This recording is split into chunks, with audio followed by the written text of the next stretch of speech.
Thing is, this review is late, and if I wanted to, I could have pushed this update a bit later. However, some things have happened, and I really need to raise awareness of it. Okay then. This is MegamanNG, and here is my monthly update for September of 2022. We're heading into a return to retro. Yes, seriously. We're getting underway because I have a lot to talk about, and I mean a lot. So shall we get started? August was hectic, and unfortunately it was filled with a lot of trouble. For starters, I was unable to fulfill my promise in doing Metroid Prime Hunters. For that, I am sorry. As for the games that I have done, I have finished Metroid Prime 2 Echoes on August 1st, in terms of playthroughs. I've also completed Azure Striker Gunvolt 3. I have also started the 2022 Live a Live remake. I would have had it finished today had it not been for Square-Enix. I already made a stink of this when I did that video yesterday, but if you want to know, here it is. Square-Enix, for whatever reason, started going after people who cover Live a Live, either by blocking videos worldwide or full-on copyright strikes. Luckily, Part 20 was only blocked, and I am working with my NCN to get it unblocked. The good news is that my Odyssey account has everything intact, and if you want to see the final video, you can find it here. The name is the same as it is here. In conclusion, I feel that because of this, I may just simply not cover anything relating to Square Enix for the foreseeable future. I mean, if they can just do this without rhyme or reason for the 2022 Live a Live remake, what makes you think that they'll probably do this for other games? Like Final Fantasy XVI, Valkyrie Elysium, Tactics Ogre. Screw it. No more. Square Enix was never consumer friendly, and it just shows. They would rather be sniffing that NFT and crypto glue, so I say screw Square Enix. Screw them straight to hell. August 2022 was a mess, and I was a fool for realizing this. Now, if you want to know what to come for September of this year, it's pretty simple. That means that I'm going all in with my promise to do retro-related coverage. For starters, I have begun The Legend of Zelda: A Link to the Past. If you want to know, it's already finished. I will be working on a playthrough that comes afterwards. It's The Legend of Zelda: The Minish Cap. Why? The Minish Cap is the next of many Zelda games that I want to cover on this channel. Not to mention that I want to add more of these to my channel repertoire. Bear in mind that the Minish Cap is not a 100% playthrough, and for a good reason. If you're wondering, then I should mention that my Elgato HD60S is going to be sent in to be replaced. Why? Because the HD60S is at end of life, and I'll be moving on to the HD60S Plus. Hopefully with this, I can be able to return to doing console games. But for the time being, I just want to take it easy. Yes, seriously, I will be working on Metroid Prime Hunters. All I ask is for some patience. Nothing more. Nothing less. Last month was pretty hellish, and I wouldn't be surprised if this month isn't any better. Once Prime Hunters is done, I will begin Metroid Prime 3 Corruption, and hopefully end the Prime series. Before I go on, I do want to provide my thoughts on a few things. The first thing is that I want to say thank you to everyone who saw my review for The Rise of the TMNT, the movie. To say that I was happy is an understatement. I was very pleased. Sadly, however, I can't make money off of it. Why? Because the last 20 seconds of the video was copyrighted, and I call utter BS. Seriously, it's just BS. But regardless, it served a purpose, and it's not like I'm going to get much support from it either. Honestly, I'm thankful for that, and I hope that you guys can continue to bring in the support. The only thing I want is for Rise of the TMNT to be renewed, so that way I can continue reviewing this show. I'm serious. The next thing is that Dino Fury reviews will be returning this month. The release date for it is September 9th. Once it comes out, I will get to work on reviewing them.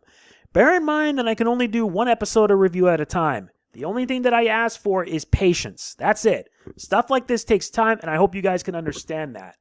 That and my gaming laptop, let's just say that for whatever reason, I'm dealing with sound issues. It still functions, but yeah, if anything happens to it, I'm just going to send it in Costco and be done with it. Oh, and here are my thoughts on the next season. Wow. Just wow. They're making it a third season of Dino Fury titled Cosmic Fury.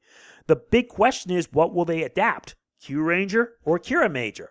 Q-Ranger will be a better option personally. I could be wrong. Hope to hear your thoughts in the comments below. Okay, so I never mentioned this, but thanks to my little brother, I was able to stream Sonic Origins on PlayStation 5. The reception that I got from this is simply insane, and I honestly want to thank you all. The big question is this: do you guys want me to stream again? To be honest, it's a bit more fun than just constantly making videos and expecting little results in return.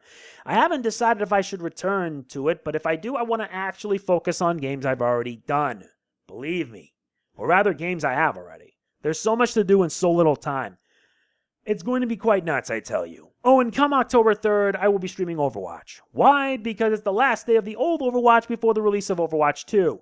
I have a lot to say regarding that because it seems like Overwatch has removed the option to buy loot boxes, and since Overwatch 2 is going to be emphasizing a battle pass, I'm a bit worried. I really am. But this is Activision Blizzard, and it's still run by a dipstick who still hasn't left the company yet. Oh, and a little spoiler, there will be a playthrough of Transformers Devastation. Why? Because I want to, that's why. Time now for real talk, and this one has recently been pissing me off as of late. I speak of Square-Enix and their way of being a total dick towards their consumers. I mentioned this already in a previous video, and in this video too, but yes, part 20 of my Live a Live playthrough has been blocked worldwide by them, without any reason given whatsoever. And I didn't know the reason for it. I mean, I can understand that they want to prevent spoilers, but come on. It's BS that they would do something like this. And I said already in this video, I wasn't the only person.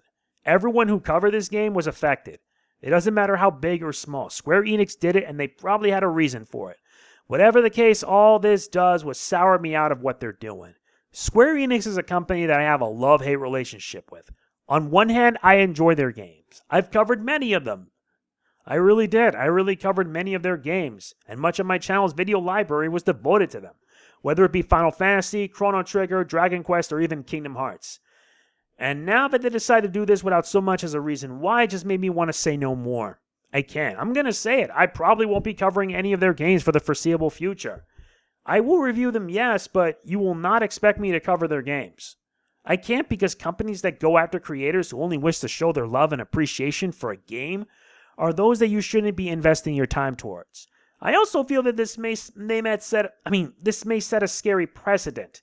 Because if they can do this to anyone that covered the 2022 Live a Live HD 2D remake, what makes you think they'll do the same to anyone that wants to cover their other games? DioField Chronicle, Valkyrie Profile, Valkyrie Elysium, Tactics Ogre, Final Fantasy 16, Kingdom Hearts 4. I'm sorry, but no thanks. I simply can't. That is what grinds my gears, and honestly, it's gonna make me want to do that. I wish more people talk about it because something has to give. Square-Enix is a questionable company run by management that have no idea what fair use even is. Not to mention that since they're really invested in NFT and crypto, they're bloody boned. That market has already crashed, and I think they probably won't survive it. So yeah, bottom line, I probably won't be covering any more of their games for the foreseeable future. They brought this onto themselves, and once my network helps me get that video unblocked, I'm just going to move on, and that's that. So yes, that is all for my update. If it's late, I apologize, but it's not like I try to get this up. I'm only one person who can only do so much. I need to get some R&R because doing all this is strenuous to me and my health. I'd rather spend my time playing games than covering them. To be fair, as long as I can entertain people, that's more than enough for me. I only wish I had more support, especially in terms of my Patreon and the like. So yes, if you enjoyed this update, please be sure to hit that like button. It means a lot. Want to be more awesome? Like, comment, share, subscribe, and click the bell. To everyone who will be starting a new school year, please be safe. That's all that matters. Oh, and if you want to be more awesome, please consider either becoming a channel member or a patron. Links are in the description below. It isn't mandatory, but it really is appreciative if you did. So yeah, I gotta get to work. This is MegamanNG signing off. Peace out. The Minish Cap awaits me.